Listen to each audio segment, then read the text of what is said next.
Hi everybody. As some of you know, yesterday Inky had to be put to sleep. She went very, very quickly, peacefully in my arms, and is now running with Zelly and Patty's cocoa bean. I want to talk today about vaccinations, enrofloxacin, and I want people to be aware. Awareness and knowledge is power, as you know. I spent last night emailing back and forward with, excuse me looking down, but I've got my notes, with Dr. Al Pleckner, who is does research and veterinary work over in America. Amazing man, and coincidentally his first dog's name was Inky, and we discussed Inky's case and his work and all sorts of other things. I'm going to leave a link in the description box, down bar, whatever you want to call it, to an article that I believe all dog owners need to read regarding the overuse of vaccination and boosters. It is my opinion that Inky became ill following her annual booster. And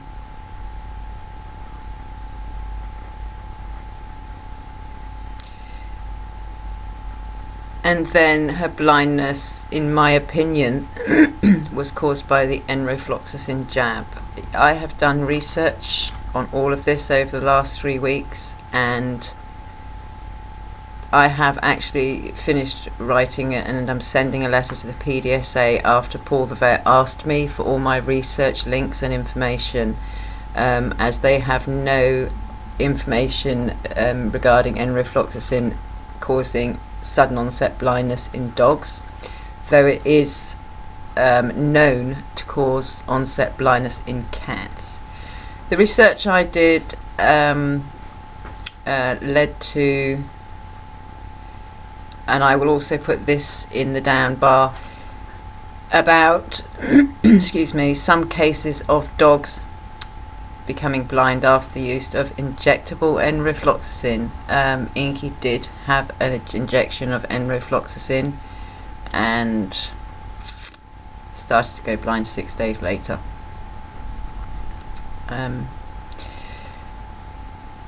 For 30 years, over 30 years actually, they have known that vaccination lasts a minimum, beg your pardon, of 5 to 7 years. And Dr. Schultz's research, and this is the man that has done the research on the overuse of vaccines in companion animals, especially dogs, in over 1,000 dogs, none, after having their puppy vaccinations, needed boosters. It is horrific, the things that these boosters can cause.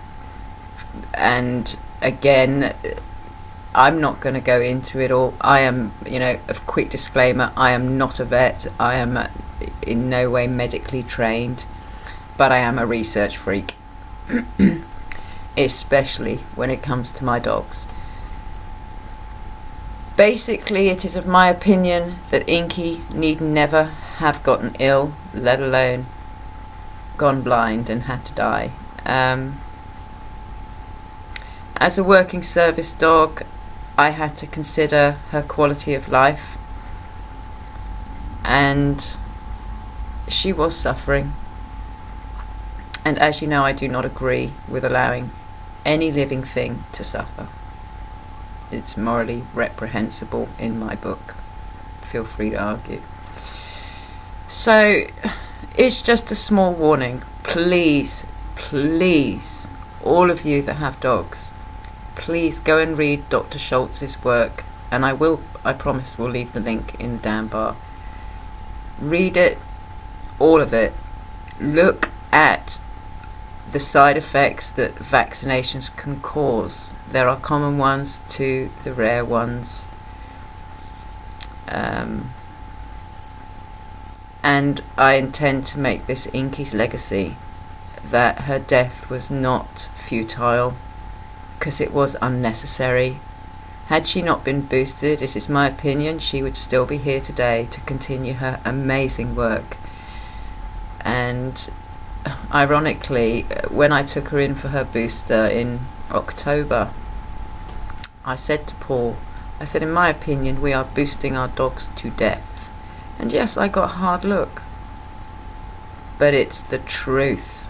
It's been scientifically proven in over 1,000 dogs from the age of 1 to 11, and not one dog needed to be boosted. They had total immunity to the diseases that puppy vaccinations cover.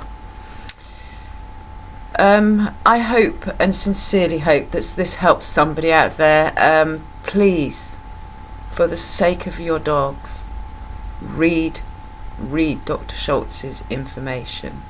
It's valuable and it's life-saving. Of course, you do need to do the puppy vaccinations. Dr. Schultz himself only does the puppy vaccinations, no boosting. And I think that says a lot. Incidentally, my old doctor, she also keeps dogs, and she never has her dogs boosted, and now I understand why. You know, I mean, this is what I've always believed with my other dogs.